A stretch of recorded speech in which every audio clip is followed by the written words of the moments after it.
सनातन धर्म में बहुत सारे तीज और त्योहार मनाए जाते हैं और यह सारे हमारे ऋषियों के द्वारा ही बनाए गए हैं। उन्हीं तीज त्योहारों में से एक पर्व आता है जिसे हम पितृपक्ष या श्राद्ध का समय कहते हैं। ये भी एक तरह का पर्व होता है, लेकिन ये जो पर्व होता है ये हम अपने पितरों को ध्यान में रख करके मनाते हैं। उस पर्व में हम सभी जो हैं अपने पितरों के लिए अन्न, जल, तिलांजलि इत्यादि देते हैं और फिर उसके द्वारा उनको तृप्त किया जाता है। बाद में वही पितृगण जो हैं अपने परिवार के सदस्यों को बहुत सारा आशीर्वाद दे के जाते हैं, जिससे उनके घर में हमेशा खुशहाली बनी रहती है। जब भी पितृपक्ष का समय होता है, सभी पुत्रों को पितृपक्ष के समय श्राद्ध करना बहुत जरूरी होता है। और जो लोग श्राद्ध के समय श्राद्ध नहीं करते हैं और लगातार 3 साल तक अगर वो श्राद्ध नहीं करते हैं, तो ऐसे जातकों को 3 साल के बाद उनके घर में हाहाकार मच जाता है। घर में कलेश होने लगता है, धन से संबंधित मुसीबतें आने लगती हैं, परिवार में अचानक किसी की मृत्यु होनी शुरू हो जाती है, बहुत सारी बीमारियां घर कर लेती हैं और परिवार के सदस्यों में आपस में हमेशा झगड़ा अनबन होती रहती है। सुख समृद्धि तो जैसे खत्म ही हो जाती है। और ये सब उनके द्वारा ही होता है, क्योंकि उन्होंने जिन पितरों ने जिन माता पिता ने आपको जन्म दिया और मृत्यु के उपरांत आपने उनको भुला दिया, तो उनके द्वारा 3 साल तक अगर आप श्राद्ध नहीं करेंगे तो फिर वो जो है आपको श्राप दे करके जाते हैं दुखी मन से, और फिर वह अपने ही पद पर चले जाते हैं। वैसे तो श्राद्ध से संबंधित मैंने बहुत सारे वीडियो बनाए हैं और बहुत सारी जानकारियां दी हैं। श्राद्ध कैसे करने चाहिए, श्राद्ध में क्या बनाना चाहिए, श्राद्ध में क्या क्या चीज़ें नहीं की जानी चाहिए, अगर आपके साथ अच्छा हो रहा है तब कैसे पता चलेगा कि जो आपके पितृगण हैं वो आपसे खुश होके गए हैं, संतुष्ट होके गए हैं। तो बहुत सारे जो मैंने वीडियो बनाए हैं जो 1-2 साल पहले बने हुए थे, उन सब का लिंक मैं डिस्क्रिप्शन बॉक्स में आपको दे दूंगी। एक चीज़ का ध्यान रखिए, जब भी आप श्राद्ध करते हैं उस समय एक व्यक्ति जो है अपने अगली 3 पीढ़ियों को के लिए श्राद्ध कर सकता है, लेकिन जब भी वो 3 पीढ़ियों का श्राद्ध करेगा उस समय भी उस पर्टिकुलर जिस भी जातक का वो श्राद्ध कर रहा है, जो मृत्यु को प्राप्त है, उनके नाम के आगे जैसे जो जीवित होते हैं हम श्रीमती या श्रीमान लगाते हैं, उसी प्रकार से मृत्यु के उपरांत उनके लिए एक अलग नाम से उनको संबोधित किया जाता है। और किस प्रकार से श्राद्ध प्रॉपर रूप से किया जाना चाहिए, ये सारे वीडियो के लिंक मैं आपको डिस्क्रिप्शन बॉक्स में दे दूंगी। इनके अनुसार आप श्राद्ध कीजिए, और अगर आपसे कोई भूल चूक या गलती हो गई है तो जरूर पितृ आपको माफ़ करके जाएंगे, लेकिन प्रॉपर तरीके से श्राद्ध जरूर कीजिए। श्राद्ध में सिर्फ पितृ आपका खाना ही नहीं देखते हैं, वो आपकी श्रद्धा भाव भी देखते हैं। और खासकर श्राद्ध में अगर प्यार से आप उनको तिल युक्त जल भी अर्पित कर देती हैं, तब भी वो धन धान्य से परिपूर्ण होने का आशीर्वाद आपको दे के ही जाते हैं। व्हाइट बोर्ड में अगर आप देख रहे हैं, मैंने यहाँ कुछ प्रश्न लिखे हुए हैं कि श्राद्ध आखिर कौन कौन कर सकता है। जिनका कोई नहीं है, ये जो अनाथ होते हैं या परिवार का कोई सदस्य नहीं होता है, फिर आपको पता चलता है कि हाँ वो व्यक्ति तो रहा ही नहीं है, उनका श्राद्ध या उनका तर्पण किसके द्वारा किया जाना चाहिए, पिंडदान और श्राद्ध में क्या अंतर होता है, पिंडदान कौन कर सकता है और श्राद्ध कौन कौन कर सकता है, पिता पुत्र का क्या श्राद्ध कर सकता है या नहीं कर सकता है, और खासकर जो गर्भवती महिलाएं होती हैं, अगर वो प्रसव के दौरान माता की और बच्चे दोनों की मृत्यु हो जाती है, तो क्या दोनों का पिंडदान और या दोनों का श्राद्ध किया जा सकता है या नहीं किया जा सकता है। इन सभी चीज़ों की जानकारी लेकर के मैं डिम्पल शांडिल्या ज्योतिष सत्य ज्ञान सागर के माध्यम से अपने सभी नए और पुराने दर्शकों का हार्दिक स्वागत करती हूँ। नमस्कार। तेरे जाप के बिना चले ये सांस किस तरह, मेरा कर्म तू ही जाने क्या बुरा है क्या भला, तेरे रास्ते पे मैं तो आंख मूंद के चला, तेरे नाम की जोत ने सारा हर लिया तमस मेरा। नमो नमो शंकरा भोलेनाथ शंकरा, जय त्रिलोकनाथ शंभो हे शिवाय। ज्योतिष में श्रद्धा, आस्था और विश्वास रखने वाले सभी दर्शकों का मेरे इस YouTube चैनल ज्योतिष सत्य ज्ञान सागर में आप सबका हार्दिक स्वागत करती हूँ। मेरे इस चैनल को सब्सक्राइब करिए, बेल आइकन के बटन को प्रेस करिए ताकि आने वाली सभी नोटिफिकेशन आपको मिलती रहे। वीडियो पसंद आने पर इसको लाइक और शेयर करना ना भूलें। श्राद्धे इदित श्राद्धम, यानी श्रद्धा से किया गया ही श्राद्ध है। यानी श्रद्धा से जो भी हम अपने पितरों को अर्पित करते हैं वही श्राद्ध कहलाता है। और श्राद्ध करना प्रत्येक मनुष्य का ये परम कर्तव्य है। इसका नियम ऋषियों के द्वारा इसलिए बनाया गया था ताकि जो जातक अभी जीवित हैं वो अपने पूर्वजों को भूल ना जाएं, और साथ ही साथ उनको अपने आने वाली पीढ़ी को उन क्रियाकलापों से भी अवगत करवाना चाहिए, क्योंकि ये श्राद्ध जो है आपको बहुत ज़्यादा शुभ फल भी प्रदान करके जाते हैं। और अगर आप लोग श्राद्ध नहीं करते हैं और तब आपकी कुंडली में पितृदोष का जो है ऋण या पितृ ऋण जो है वो उत्पन्न हो जाता है, और जब आप अगला जन्म लेते हैं तो इन ऋणों का भुगतान के चक्कर में आपको बहुत सारे दुखों का सामना करना पड़ता है। अगर आप देखेंगे तो 90% कुंडलियों में आपको पितृदोष अवश्य दिखाई देता है। उसके अलग अलग कारण होते हैं, लेकिन ये भी एक कारण है जो माता पिता का श्राद्ध नहीं करते हैं। सबसे पहला प्रश्न आता है कि आखिर श्राद्ध कौन कर सकता है। शास्त्रों में कहा गया है कि अगर परिवार का एक सदस्य है, मान लीजिए अगर आप एक परिवार में हैं, पिता का अगर श्राद्ध करना है तो अगर पुत्र नहीं है तो माता के द्वारा जो है यानी पत्नी के द्वारा, अगर उस व्यक्ति का कौन है, देखो ना कौन है, खोल, अच्छा चल जा, पर टाइम से वापस आ जाइयो। मैं पार्टी जा रही हूँ। कौन सी पार्टी? तू मिठाई सारी नहीं खाएगी, वो जो तो लेके गए डब्बे। वो आखिर के पार्टी पे। हाँ, कब बर्थडे? इसको जरा बंद कर। कब? बंद कर पहले। आखिर श्राद्ध कौन कौन कर सकता है? अगर आप व्हाइट बोर्ड पे देख रहे हैं तो पहला प्रश्न है कि श्राद्ध कौन कौन कर सकता है। गरुड़ पुराण और अन्य पुराणों के अनुसार शास्त्रों में कहा गया है कि अगर पुत्र पिता जो है के गरुड़ पुराण और अन्य पुराणों के अनुसार कहा गया है कि मृतक यानी पुत्र, पहला प्रश्न आता है कि श्राद्ध आखिर कौन कौन कर सकता है। गरुड़ पुराण पढ़िए या फिर चाहे आप अन्य पुराणों को पढ़िए, उन सब में कहा गया है कि अगर पिता की मृत्यु हो जाती है तो पिता की मृत्यु होने के पश्चात पुत्र का ये फर्ज बनता है कि वो उनका श्राद्ध करे। लेकिन अगर उनके परिवार में कोई पुत्र उत्पन्न ही नहीं हुआ है, उसके अभाव में माता का फर्ज बनता है कि माता जो है यानी उनकी जो पत्नी है उनका श्राद्ध पत्नी के द्वारा किया जाए। लेकिन अगर मान लीजिए पत्नी भी नहीं है और पत्नी के अभाव में फर्ज बनता है कि पत्नी के जो भाई बहन हैं या जो जातक जो पुरुष मरा है, जो पुरुष के जो भाई बहन हैं, उनका फर्ज बनता है कि वो अपना छोटा या बड़ा भाई जो भी वो थे उनका श्राद्ध उनके द्वारा किया जाना चाहिए। ये जो है सहोदर यानी एक ही माँ के होने चाहिए। अगर पत्नी नहीं है तो पत्नी के जो पक्ष के जो भाई बहन है वो भी अपने जीजा का और अपनी बहन का श्राद्ध कर सकते हैं। और साथ ही साथ अगर मान लीजिए हस्बैंड की तरफ से सिर्फ वो अकेले ही थे और उनके कोई छोटे भाई बहन अगर नहीं हैं, तब पत्नी के परिवारजनों के द्वारा श्राद्ध किया जाना चाहिए। लेकिन अगर पति के परिवारजन के बाकी छोटे भाई बहन हैं तो उनका फर्ज बनता है कि वो उनका श्राद्ध करें, अगर उनके यहाँ पुत्र भी नहीं है तो। साथ ही साथ अगर मान लीजिए पुत्र भी नहीं है, छोटे भाई बहन भी नहीं हैं, तब फर्ज बनता है कि उनका जो ब्राह्मण होते हैं, ब्राह्मणों के द्वारा ऐसे लोगों के लिए श्राद्ध तर्पण की विधि बताई गई है। और खासकर अगर आप एक ताऊ चाचा के साथ बिलोंग रखते हैं तो मान लीजिए ताऊ चाचा में तीन थे, ताऊ जी थे, बीच वाले थे, चाचा जी थे, तो इस तरह से है। तो अगर मान लीजिए बड़े वाले ताऊ जी के बेटे, वो अकेला ही उनका बेटा था लेकिन अभी कोई भी नहीं है, तो जो छोटा वाला जो भाई है उनके परिवार के सदस्यों का फर्ज बनता है कि वो अपने ताऊ जी के बच्चों का, अगर उनके आगे कोई पुत्र या इत्यादि नहीं है तो उनका भी श्राद्ध उनको ही करना चाहिए, ये उनका फर्ज होता है। साथ ही साथ मान लीजिए अगर पिता का जो है मृत्यु हो जाती है और फिर कन्याएं ही हैं, तब कन्याओं का भी फर्ज बनता है। तो कन्या का जो पति होता है वो उनके द्वारा ही अपने सास और ससुर का श्राद्ध किया जा सकता है। तो कन्या का जो हस्बैंड है वो अपने ससुराल पक्ष का भी और अपने पक्ष का तीन श्रेणियों का जो है वो श्राद्ध कर सकता है, यानी 3 पीढ़ियों का श्राद्ध कर सकता है।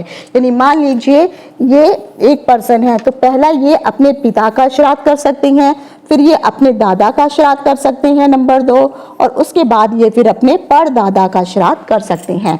तो इस जातक को जो है ये हक दिया गया है कि आप अपने ससुराल के तीनों पक्षों का श्राद्ध कर सकते हैं, आप अपने तीनों पक्षों का श्राद्ध कर सकते हैं, और साथ ही साथ आप अपने नाना पक्ष के भी तीनों पक्षों का ही श्राद्ध कर सकते हैं। और जो भी ये श्राद्ध करता है, यकीन मानिए उनको पुण्य का फल अवश्य प्राप्त होता है। साथ ही साथ अब मान लीजिए कोई आपका मित्र है और उस मित्र का कोई भी नहीं है और अंत में उसकी मृत्यु हो जाती है, तब ये अगर उसका कोई बहुत ही घनिष्ठ दोस्त है तो उसके द्वारा अगर अपने मित्र को मृत्यु के पश्चात उसका पिंडदान किया जाए, उसका श्राद्ध किया जाए, तो ऐसा पुण्य जो है बहुत ही ज्यादा अतुल्य माना जाता है। और चाहे वो एक महिला हो, चाहे वो एक पुरुष हो, उनके द्वारा भी अगर ये श्राद्ध तर्पण किया जाता है तो शास्त्रों में इसको बहुत ही बड़ा पुण्य का रूप माना गया है, ऐसा ऋषि मुनियों ने कहा है। तो अगर कोई अनाथ है या आपका कोई मित्र इत्यादि है और वो अगर नहीं रहा है तो ये आपका फर्ज बनता है और आप उसको जानते हैं तो आप उसका श्राद्ध अवश्य कीजिए। अब आ जाता है कि जिसका कोई नहीं होता है उनका श्राद्ध कौन कर सकता है। तो ये मैंने अभी बताया है कि अगर किसी का कोई भी नहीं होता है और अगर आप ब्राह्मण फैमिली के हैं तो ये आपका फर्ज बनता है कि आप उस परिवार के जनों का भी आप श्राद्ध कर सकती हैं। अगर आप उनको जानते हैं तो आपका ये फर्ज बनता है। और अगर जो खासकर जो पंडित ब्राह्मण होते हैं, पंडित मतलब जो मंदिरों में काम करने वाले जो पंडित होते हैं, उनका भी ये फर्ज बनता है कि जब भी श्राद्ध और तर्पण का समय आता है तो ऐसे उन लोगों का श्राद्ध अवश्य करें जिनको वो बेशक नहीं भी जानते हों, लेकिन उन लोगों को भी अगर तिलांजलि देते हैं तब भी ये बहुत ही बड़े पुण्य की का काम होता है, क्योंकि उनका कोई इस संसार में नहीं है, लेकिन ईश्वर के द्वारा ब्राह्मणों को यह हक दिया गया है कि आप लोग ब्राह्मण जाति के होने के नाते आप उन लोगों का भी श्राद्ध और तर्पण कर सकते हैं। अब आ जाता है पिंडदान और श्राद्ध में क्या अंतर है। पिंडदान तब किया जाता है अगर किसी व्यक्ति की मृत्यु हो जाती है, मृत्यु के 13 दिन के पश्चात। अब मान लीजिए किसी व्यक्ति की मृत्यु 1 तारीख को हुई है, लेकिन उसका जो है दाह संस्कार आपने 2 तारीख को किया है, तो मृत्यु के दिन से अगर गिनेंगे तो 13 तारीख का जो दिन होगा वो 13वीं मानी जाएगी। लेकिन शास्त्र में कहा गया है जिस दिन व्यक्ति की मृत्यु होती है उस दिन से नहीं गिना जाता है, जिस दिन उस व्यक्ति की लाश का क्रियाक्रम किया जाता है। मान लीजिए संध्या के समय किसी की मृत्यु हो गई है तो आप संध्या को तो नहीं कर सकते संस्कार, आपको एक दिन वेट करना पड़ेगा, तो आपको 2 तारीख को उसकी अंतिम क्रियाक्रम उनका करना पड़ेगा। तो 2 तारीख से लेकर के जो 13वां दिन होगा वो 14 तारीख पड़ेगी, तो 14 तारीख को जो है 13वीं मनाई जाएगी। अगर कोई महिला है तो 12 दिन के बाद उसकी 12वीं मनाई जाती है, पुरुष है तो 13 दिन के बाद उसकी 13वीं मनाई जाती है। जब 13वीं का दिन होता है, जिस दिन जो है व्यक्ति का जो दाह संस्कार कर दिया जाता है, संस्कार के अगले दिन जो है अस्थियां उनकी जो है उठाई जाती हैं गंगा नदी में बहाने के लिए। तो 13वें दिन जब आप उनकी अस्थियां बहाने जाते हो उसी समय पिंडदान की भी प्रथा होती है।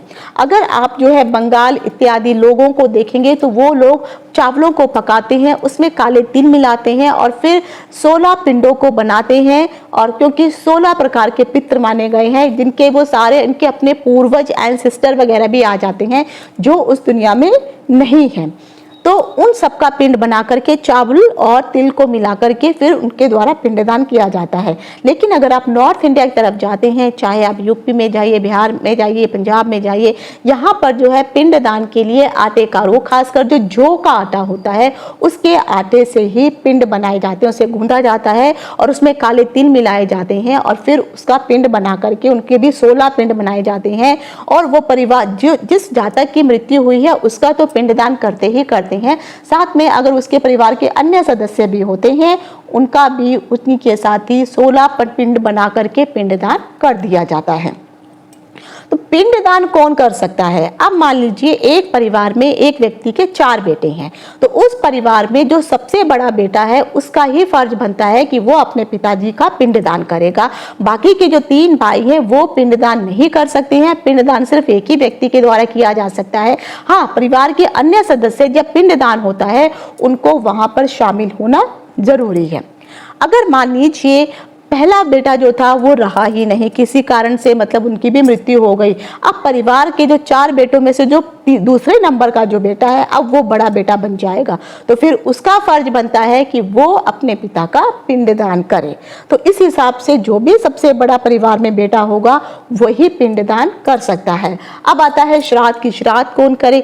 अगर आप ज्वाइंट फैमिली में रहते हैं, चारों भाई एक साथ रहते हैं, तो उसमें से भी सभी लोग जो है खाना मिला करके बनाएंगे और एक साथ ही जो है बड़े भाई के साथ जो है सभी तिल युक्त तिलांजलि दे करके अपने पितरों को जो है तृप्त करेंगे। तिलांजलि सभी चारों भाइयों के द्वारा दी जाएगी। अगर आप एक ही परिवार में रहते हैं तो भी, और अगर आप मान लीजिए संपत्ति का बंटवारा हो चुका है, सबके अपने अपने किचन है, सब अपने अपने परिवार के साथ अलग अलग रह रहे हैं, तो आप चारों भाइयों का यह फर्ज बनता है, क्योंकि माता पिता फिर आप चारों के पास जाएंगे और चारों भाई ही अपने माता पिता को जो है वो श्राद्ध करेंगे, उनको वो भोजन बनाएंगे। भोजन में क्या होना चाहिए, तिलांजलि कैसे दी जाती है, इन सब से संबंधित मैंने 1-2 साल पहले बहुत सारे वीडियो बनाए थे। उन वीडियो का लिंक मैं डिस्क्रिप्शन बॉक्स में दे दूंगी, तो आप वहां से देख करके जो है आप उसके अनुसार जो है जरूर पूजा कीजिए। हालांकि श्राद्ध करना कोई बहुत महंगा नहीं पड़ता है, लेकिन याद रखिए अगर आप श्राद्ध करते हैं तो यही श्राद्ध आपको तार भी सकता है। घर में किसी प्रकार की भी दुख हो, परेशानी चल रही हो, कोई भी आपके ऊपर मुसीबतें आ रही हो, आप कर्जे में घिरते हुए जा रहे हैं, यकीन मानिए यही पितृ जो है आपको जब सुख समृद्धि का, पुत्रवती होने का अगर वो आशीर्वाद देके जाएंगे तो इन सभी चीज़ों से वो आपको निहाल कर देंगे। तो श्राद्ध आप सभी भाई मिलकर के श्राद्ध कर सकती हैं, लेकिन पिंडदान सिर्फ एक ही व्यक्ति के द्वारा किया जाता है। अब आ जाता है कि पुत्र और पिता। तो अगर मान लीजिए पिता से पहले किसी पुत्र की ही जो है मृत्यु हो जाती है, तो क्या पिता पुत्र का श्राद्ध कर सकता है या नहीं। तो शास्त्र में कहा गया है कि अगर चाहे वो पुत्र छोटा हो चाहे वो सबसे बड़ा हो, तो पिता का फर्ज बनता है कि वो अपने पुत्र का ना तो वो पिंडदान कर सकता है और ना ही वो श्राद्ध कर सकता है। पिता का ये कार्य पुत्र के प्रति नहीं होता है, बल्कि पुत्र का ये कार्य पिता के प्रति होता है। लेकिन कई बार अनहोनी हो जाने के कारण ये चीज़ें आ जाती हैं। उस समय जो पुत्र है, तो पुत्र के अगर और छोटे भाई बहन हैं जिसकी भी मृत्यु हुई है, तो वो छोटे भाइयों के द्वारा ही उसका पिंडदान किया जाना चाहिए और उसी के द्वारा ही उनका श्राद्ध तर्पण इत्यादि किया जाना चाहिए। अगर वो मैरिड है तो परिवार के सदस्य कर सकते हैं, और अगर वो अनमैरिड है तब फिर छोटे भाई जो होते हैं उनके द्वारा ही ये किया जा सकता है। और अगर मान लीजिए छोटे भाई बहन भी नहीं है, वो अकेला ही एक है, तो जो पिता थे उन पिता के अगर अन्य भाई बहन है, ताऊ चाचा वगैरह में उनके जो सगे भाई बहन थे, तो उनके अगर जो बच्चे हैं तो उनके द्वारा ही ये सब चीजें किया जानी चाहिए। और अगर वो भी नहीं है तो सिर्फ आप ब्राह्मण को बुला सकते हैं और एक ब्राह्मण के द्वारा ये सब चीजें ही की जा सकती हैं। तो पिता पुत्र का ना तो पिंडदान कर सकता है, ना ही वो श्राद्ध कर सकता है, पर जो पुत्र है ये सब अपने माता और पिता के लिए कर सकता है।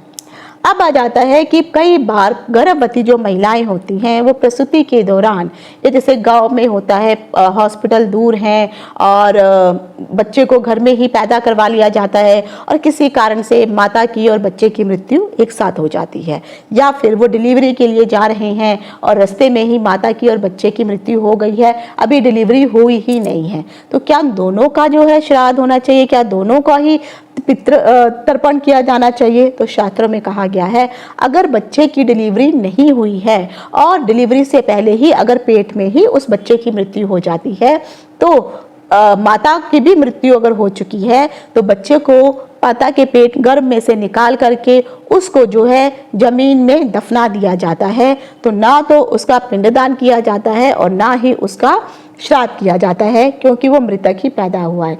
सेम कंडीशन में ही अगर डिलीवरी करते वक्त भी अगर दोनों को ही बच्चा बाहर आ चुका है पर वो मृत अवस्था में आया है और माता की भी मृत्यु हो जाती है, उस कंडीशन में भी आप ना तो उस बच्चे का पिंडदान करेंगे और ना ही आप उसका श्राद्ध करेंगे।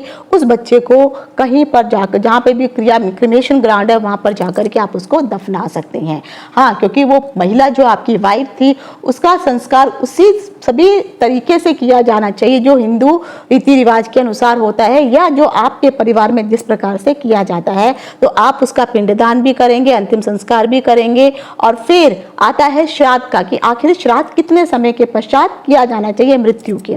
तो मान लीजिए 2023 में जनवरी 2023 में किसी की मृत्यु हुई है, तो अगले साल जनवरी 2024 में उसको 1 साल हो जाएगा। तो जब उनकी बरसी होती है मृत्यु के उपरांत, जातक की पहले जो है यानी जो मृतक होता है उसकी बरसी मनाई जाती है। उस बरसी में वो सारा सामान ब्राह्मणों को दिया जाता है। अगर वो स्त्री है तो स्त्री का सारा सामान ब्राह्मण को दिया जाएगा, उसके कपड़ों से लेकर के उसके बेड, जूते, चप्पल इत्यादि तक। और अगर वो पुरुष है तो उसी के अनुसार जो है, जो पुरुष सारा सामान यूज करता था वो सारा सामान ब्राह्मणों को दिया जाता है।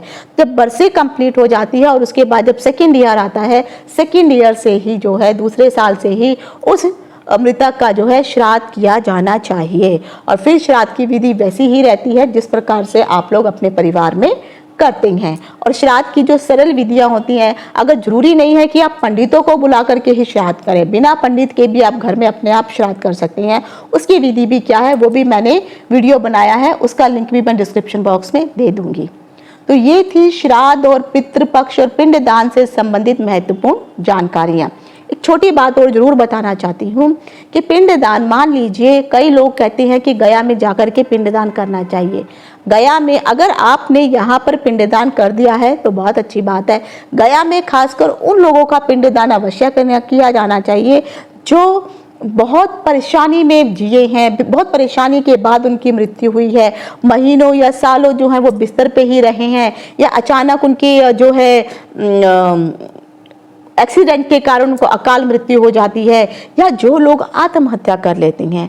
ऐसे लोगों का अगर पिंडदान गया में जाकर के किया जाए तो यकीन मानिए उनकी आत्मा को फिर कहीं ना कहीं से सद्गति, या वो रास्ता जो पथ होता है ऊपर जाने का, वो वहाँ पे थोड़ा सा वो सुगम बन सकता है। अन्यथा जो लोग तड़प तड़प के जाते हैं और महीनों जहाँ पर खाते हैं वहीं पर सब कुछ क्रियाकलाप किया जाता है, ऐसी मृत्यु वाले लोगों का जो है जरूर कोशिश कीजिए कि गया में आप पिंडदान कीजिए। लेकिन जो अन्य बहुत अच्छी मृत्यु जिनको प्रदान हुई है, और जिन लोगों को खासकर अगर क्या कहते हैं उत्तरायण के समय में अगर उन्होंने अपने प्राण त्यागे हैं, ऐसे लोगों का अगर आप गया में पिंडदान नहीं भी करते हैं तब भी कोई फर्क नहीं पड़ता है, क्योंकि ईश्वर को पता है कि उनकी आत्मा पहले से ही पवित्र है। तो उन लोगों को जो आप नॉर्मल रूप से पिंडदान या श्राद्ध या गंगा में जाके करते हैं उनको कर दीजिए, क्योंकि उनका तो वैसे ही पथ जो है क्लियर है। लेकिन जिन लोगों के साथ इस प्रकार की दुर्घटनाएं हुई हैं, किसी हादसे में मारे गए हैं, किसी के द्वारा वो मार दिए गए हैं, या कुछ भी अनहोनी हुई है, तो कुछ ऐसे लोगों का पिंडदान एक बार जिंदगी में उनका पिंडदान जो है आपको गया में जाके अवश्य करवाना चाहिए। आज यहीं तक। इति शुभम। नमस्कार।